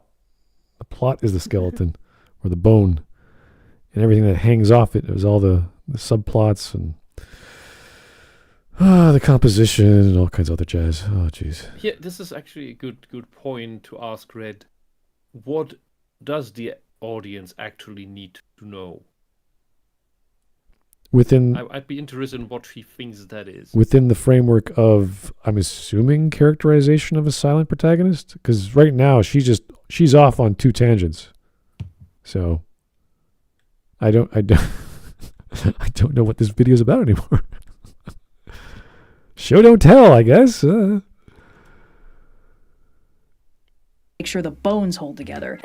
Softer elements with more flexibility. And a story doesn't actually need that many bones to hold its shape. Silent protagonists are characters who will almost never tell when they can show instead. This can be an in-universe problem if the character has information that needs to be clearly and concisely communicated, but in all other contexts, these characters work just fine. In fact, they're frequently some of the most beloved characters in whatever story they're in. For example, By not telling the audience outright what they're thinking or feeling, they have to show it instead. And by showing it, it comes across in vaguer, more ambiguous terms. We can get across through simple body language and expression that this character is upset, or determined, or happy, but the specifics of why and how need to come through the context the audience already has. In a sense, the story is trusting the audience to interpret this character, rather than telling the audience exactly what to think about them. For instance, I don't even know what those two ideas, why they would be contrary. Why would the creator be concerned of what the audience thinks about the characters ever? That's a weird. I want my character to be loved by the audience. Like, good luck with that. I don't know how you're gonna do. Maybe if they do heroic things, that's the idea. But I could watch The Princess Bride and not give a crap about Fezzik or Buttercup. It's like, yeah, she's a bitch. I don't care. Who cares if she's pretty? She's dumb as a box of rocks. Like, who cares? That's totally subjective whether you like the character. characterization of Link in Breath of the Wild and Tears of the Kingdom, even though he says no words and has 3 total facial expressions. He reacts more visibly distraught to burning a meal than he does to Zelda having a complete emotional breakdown in his arms. Go girl, give us nothing. But genuinely, I think you can get a pretty solid and interesting read on him just from what he does in the story. Actions speak louder, and they paint an interesting picture of what kind of person he has to be for these actions to make sense. And crucially, the story still works even if the player doesn't do all this interpretive legwork. The story of Tears of the Kingdom doesn't work, but that is for other reasons than Link. Which is not related to characterization, yeah. Know what's going through his head, but piecing together what might be going on in there is fun and engaging in a way that hearing him talk is not. Yeah, but No. She's missing the point entirely. Completely. She never even talked about I missed that part when my computer died for a minute. She never talked about the point of why a silent protagonist actually exists as the player character in a video game, especially, which is that it's not for you to figure out what the character is doing. It's for you to be the character. Yeah, and it's your fault in Link's. This is the example we can give of like Other M or any other AAA game. Like there's a lot of dialogue, like Deus Ex with Adam Jensen, who's fully voiced. It's like those are totally different experiences where you want dialogue, you want a cyberpunk or futuristic setting to have techno jargon, whereas the fantasy world of Link, or even the fantasy world of Metroid, I would say it's sci-fantasy at times, just because of its alien nature, that the visual design, as we call visual storytelling of the level, tells its own story. The same with Castlevania. It's this magical, whimsical world that's this fueled by who knows what. It could be eldritch abominations, it could be technology, it doesn't really matter. So do we need Alucard to speak or Samus to speak? No, we don't. The examples we're given are bad because of all kinds of production costs or just bad storytelling options that the writers chose on. But it can be done well. There can certainly be a good Metroid game with a good story, with good voices and good dialogue. Sure, of course there can be. So that wouldn't detract from me wanting to play as Samus, though, or for those player characters. It's completely sufficient to know that's the hero. He was competent.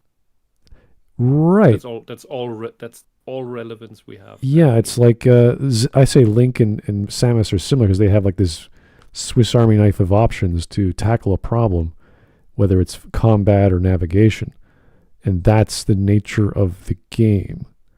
So whether it's show don't tell or actions speak louder than words, it's like it's a game. You have to play it. So we don't need Samus grunting when she does a gravity jump, or Mario doesn't have to go woohoo every time he jumps in the air. It's just fun. It's more fun that way if he does it. So and then there's a character that I would argue that is actually, and Wisp might back me on this, that character that could be argued to be a middle finger to the silent protagonist trope, and that's Dante. The guy doesn't shut the fuck up to the point where if anyone talks more than him, he gets pissed. Oh, interesting. But Unless that's we're talking Devil May Cry too. Well, oh yeah, but that's part of the fun, right? Those games are, well, at least with Dante and his games, that's his character. He's that's part of his character where it's like that's a thing he does in some cases to cope with what he went through as a kid. Yeah, like Peter Parker and other characters of that nature. They're comedies. Yeah, they're comedies coming out of their lifestyle and what they went through. So you expect that. Yeah, no, this is I at least she gave an example of Tears of the Kingdom, I think. So at least there's something for us to work with. This is the most concrete part of her video right here, just the past 15 seconds. I know. This is why I cannot of Link that talks constantly as Link. I'm like, sorry, that's a completely different guy. You didn't get him right. Try. What, the only one? The example of Saturday morning cartoon Link? Yeah, that's the only one that actually does talk. Yeah, it was fun. I liked it, but it's a very different vibe, obviously, because It's not even just that he talks; it's literally an entirely separate character from the guy in the games. Oh, and yeah, even then in the games, it's a different guy. yeah. Almost every time. He's got this attitude about him, like "Excuse me, princess," like all the time. So he's kind of like again. That's just because of Saturday. That's just because it was a Saturday morning cartoon, not because it was anything close to the games at that point. Oh yeah, no, he he was like the reluctant hero. He was kind of show-offish, very, still strong, hardy, and wanting to jump into stuff. If But- anything, this just popped into my head. If anything, the fucking Deke link is closer to that. So now that I mentioned Dante, this link is actually closer to Dante Yeah. than that is closer to Dante than any version of Link in the Zelda games. I just realized that. Yeah, that was a fun. I mean, that was a fun part of growing up, watching even Captain N. That was a fun version of Nintendo. Yeah, no, Captain N was okay. it was silly, but you got an American vibe. How would we interpret All these? the These Nintendo characters interpreted in that show Yeah. was so off the mark. it's You want to know so something funny? You bizarre. want to know something funny about Captain N? Mother Brain from Metroid is in the cartoon. Yeah. No, hear me out. So, Mother Brain is in the cartoon, but Samus is only in the tie-in comics. They're never together. they made comics for Captain N. Yeah, and the Metroid one is actually pretty funny. Well, if you give us Mega Man and the ridiculous example of Simon Belmont, you're like, okay, I think that's enough hero characters. And Sypha is an actual dude. Oh yeah, I don't remember that. Oh god. Yeah, so that was. I think that was right when Castlevania 3 came Yeah. out, and we didn't know the twist at the end with Sypha yet. That's great. I'm pretty sure, as far as I'm aware, that's the reason why. Oh my god, I have to go watch it. That's great. It's like just some like generic wizard.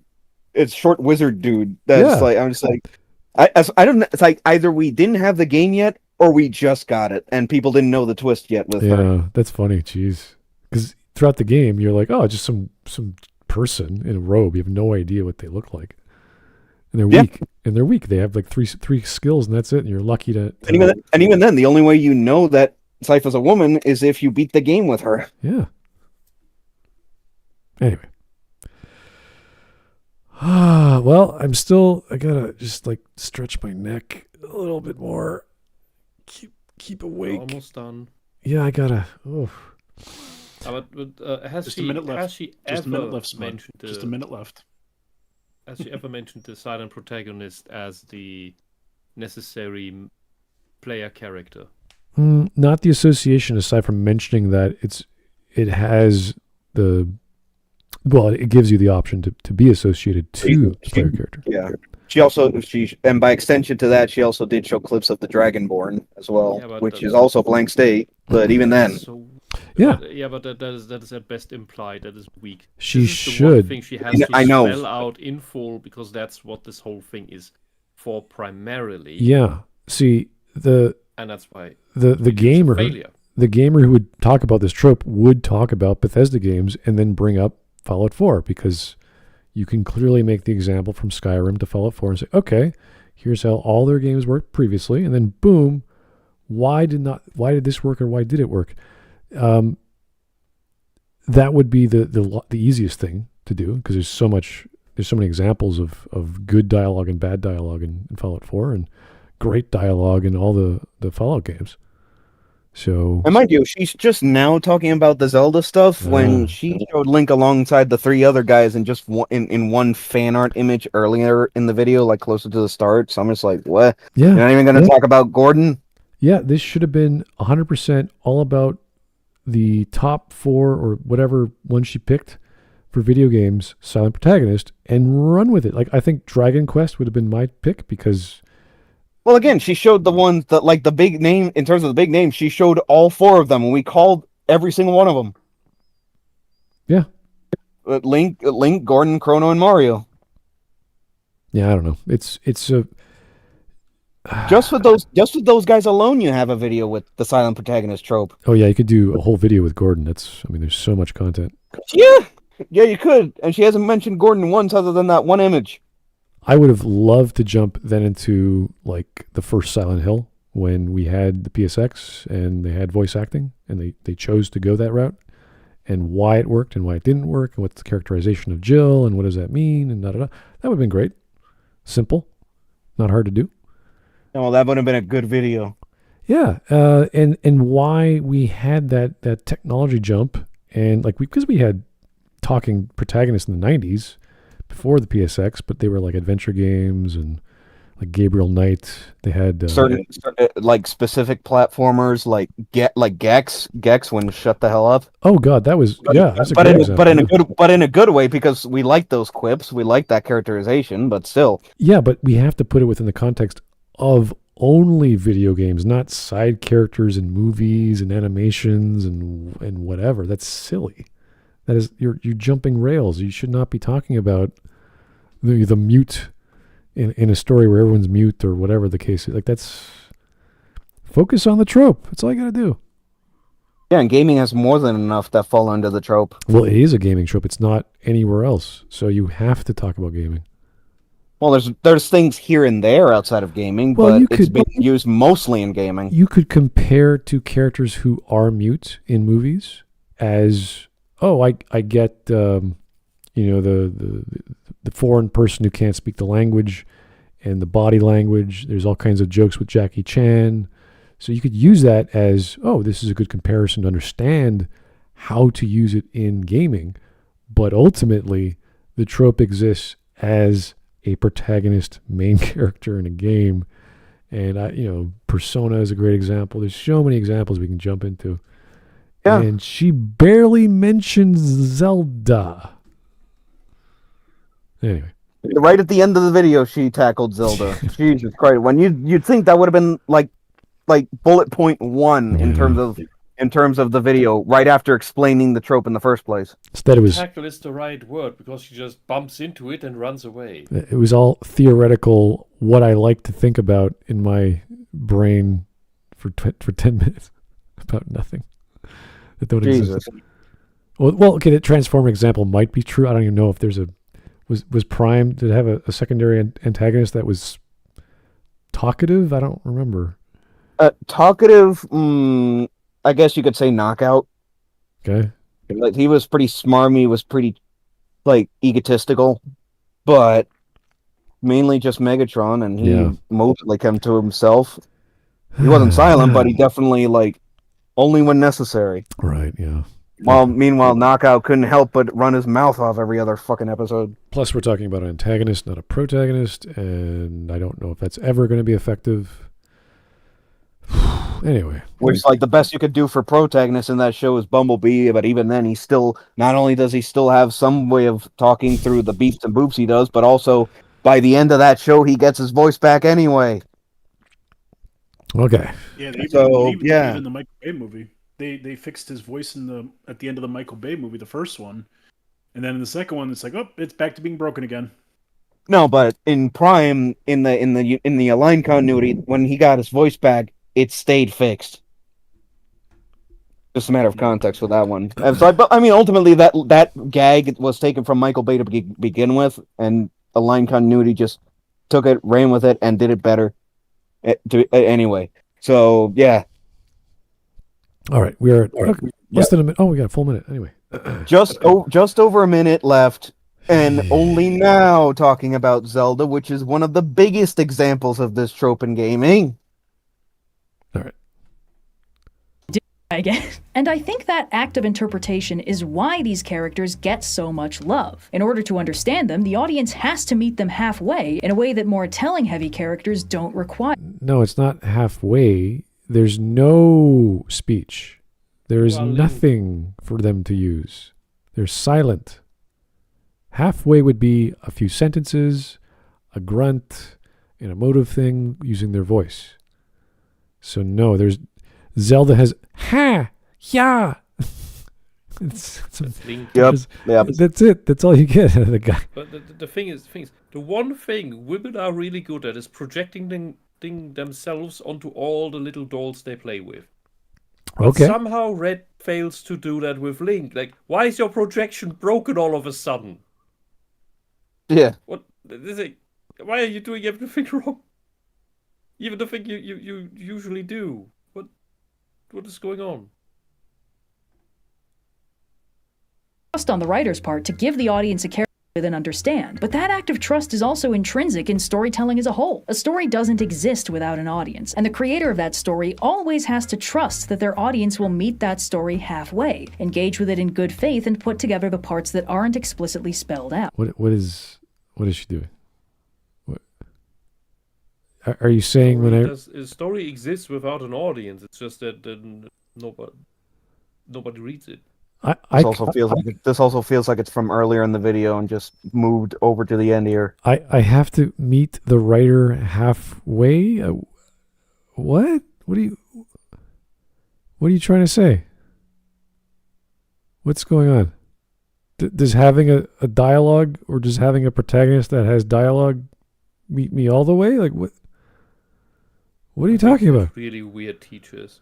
I want to know I really want to know where she's getting these ideas, because if I was in a writing circle or I was back at sounds like your standard school literature teacher who just comes up with all this bullshit interpretations that you have to, like, oh, what did the color of the curtains mean? Yeah. What did the author mean by that? Like, nothing. When I think of writing class or writer circle, it's like everyone's building a sandcastle, and then the other writer comes by and tries to kick it down. And everyone does that to everyone. So what your job is essentially is to make the strongest sandcastle. Not the best, not the biggest, just the one that doesn't get knocked down. And then you keep going. That's it. So we're not talking about theory and characterization. It's like, does it work? Let's try it. Boonk. Oh, nope. Fell over. Try again. Concrete is a type of sand. Yeah. Make your stories as clear as possible. Doesn't trust the audience to do that. We get the over-explaining and the exposition dumps and the constant attempts to make sure the audience is exactly getting what the writer is exactly... That's just bad writing. That's just, War and Peace for the sake of it. That's just... I want to flesh out all of the North in Tolkien's world, Mordor, because, I don't know, he wants to do it. You don't have to explain evil to that extent, but you can do it. Now, the other parts of Middle Earth, you might have to, because the dwarves are mystical and mysterious, and so are the elves, and all their, what are they called? Not crypts, but they're underground mines. You have to go into detail what the trees look like and why and how. So it's the nature of the story itself. With a game like Metroid, with visual storytelling, it's all about level design. It's all about the little nooks and crannies. And with Prime, it was all the scanning mechanic. That was the storytelling, the scanning mechanic. The logbook, yeah. That was part of combat as well. So it's intrinsic that you do not need Samus to talk, because there was no reason to. So you don't even have to go through the logs. You don't have to go through scanning everything. It helps, but you don't have to do that. The writer can never ensure that the story the audience internalizes is the story the writer made. All communication is... The story the writer... What? The audience internalizes. That is some gobbledygook. Yeah, it's like, I'm a moron. I didn't understand the story, so I will internalize it differently than the smart guy who can understand the story, I guess. I hope. Not emotionally, but, did I understand the actual words on the page? On trust, and I think nothing says that more thing at all. So, yeah, internalizes is the story the writer made. All communication is imperfect and built on trust, and I think nothing says that more clearly than the characters who don't say anything at all. One more time. Or that the story the audience internalizes is the story the writer made. Okay. All communication is imperfect and built on trust. I could write a perfect sentence. I could. It's not built off trust. It's built off, do you understand words? Can you read the words?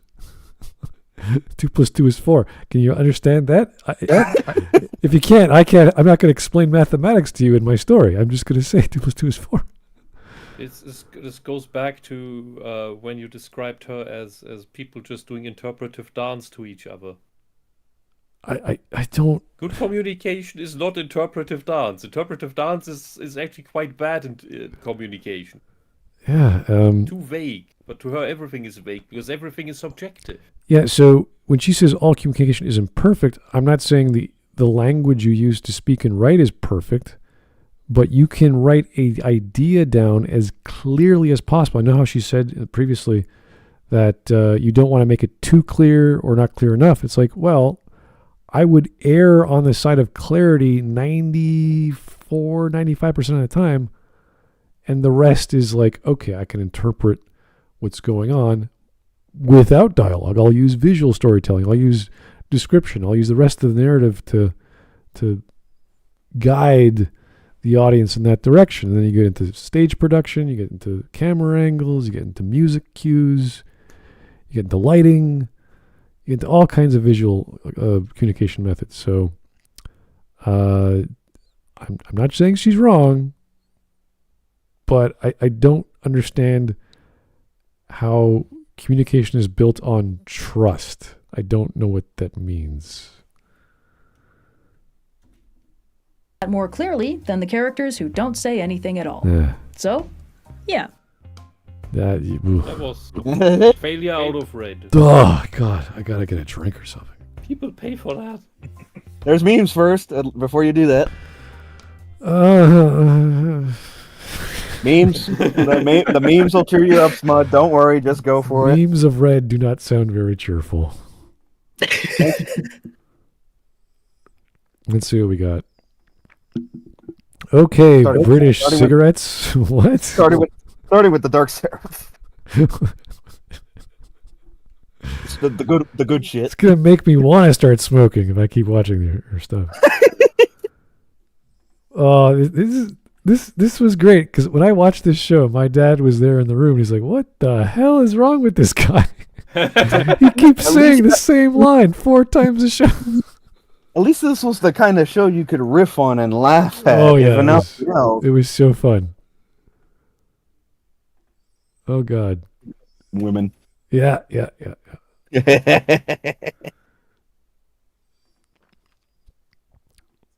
Silent protagonist should stay silent.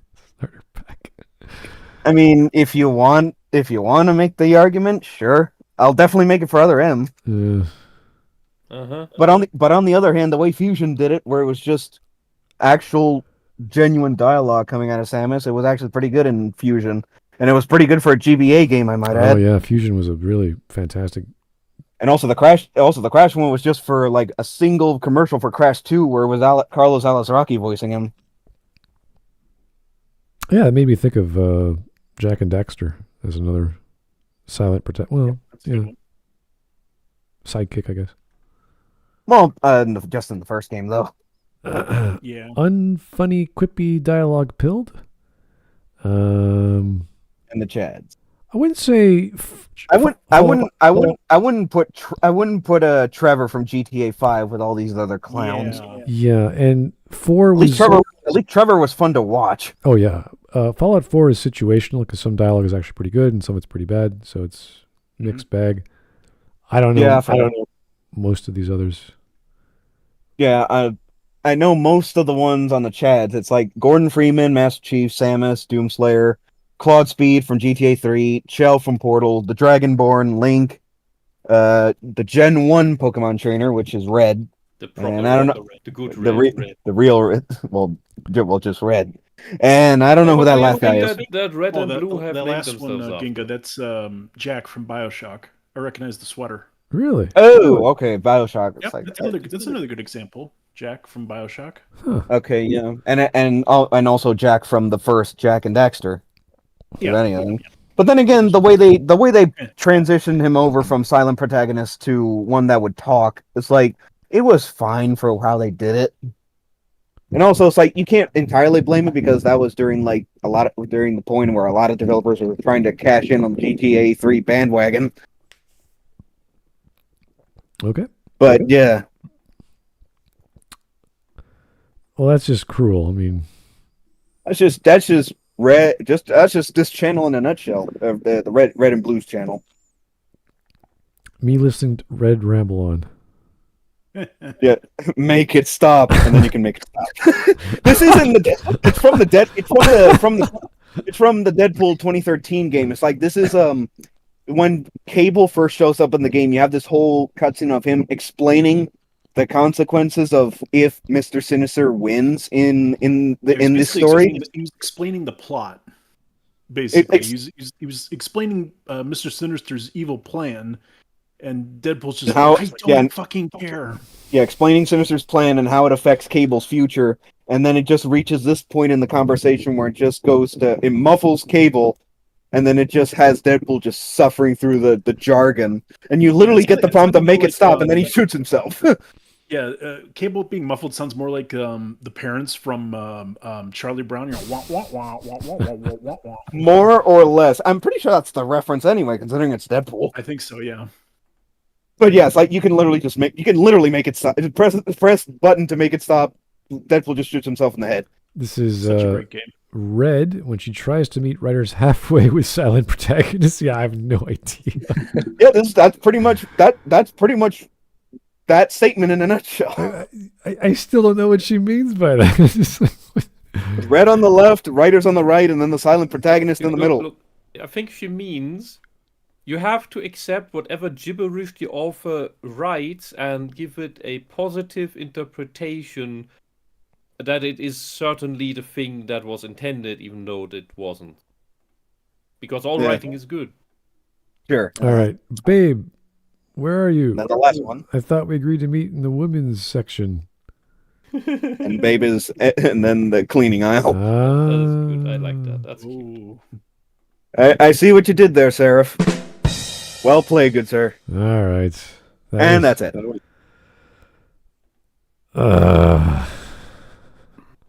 Thankfully, I can go exercise and remind my brain there's blood. Well, that's another overly sarcastic productions torture session off the list. Yeah. Man, Dear God. I could make a whole 30-minute video on this crap, but it's, happens every... Like it is videos like this for what there's a reason why whenever it's a Red video, at least a video just from this channel, I'm just like, nope. I know what I'm getting. I know what I would get myself into. And then I just forgot that completely, and I just that whole mentality just rushed back in. It's like, this is why I don't join for this bitch's videos. Well, it's very, very light on the politics. She made one Nazi reference, but that was not a big deal. I'm glad I missed it. Yeah, so it was a Star Wars thing. It's not a big deal, so it's fine. Like, thankfully, it wasn't bad enough to enact Godwin's hammer, but whatever. Oh no, it was just a reference. So I was like, all right, that's fine. But in terms of like practical skills that you could learn from this, there's nothing. There's absolutely, you would never do this. You would never go to Red's channel or whatever, Overly Sarcastic Productions channel, and go, I'm gonna get into writing. I'm gonna figure out what not to do. It's like, no. Smart, you better look at. I'm not. I know teenagers who do. What? How? They think Red is a great instructor on writing. How is that even because possible? They don't know anything else. Well, if they're teenagers, they haven't gone to college yet. So as soon as they get into even a community college, they take a business English. Then they get teachers that are like Red, because the whole profession is full of people like her. At this point, they're all everything is subjective, socialist crapheads. Well, even my teacher, who's really good, PhD in English, was a very left-leaning guy, but he didn't bring any of that into the classroom. He didn't talk about it. It was all very technical. You got to do it this way. You got to write it that way. We use the Oxford comma in this class. At least more sensible. Like very strict. Extremely surprising. What you could actually do is you could do what Red does, but proper. Well, I would just, ask for a topic. What do you guys want to learn? And I'll just make a video off that, and I'll just talk about it.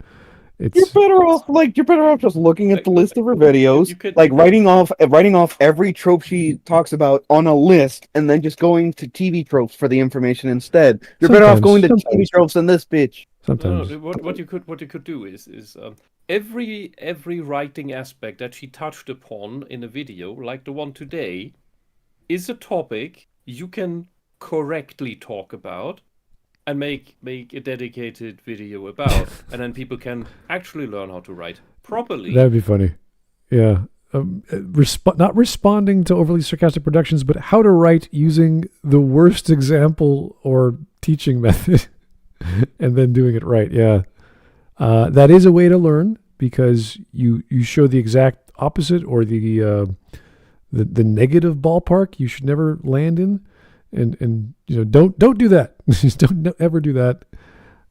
This is what you should be concerned of when you write this character this way, and then just do that. That's fine. Yeah. It would be like a 10-second sentence. Just, this is how you do this with poetry. This is the proper conjugation.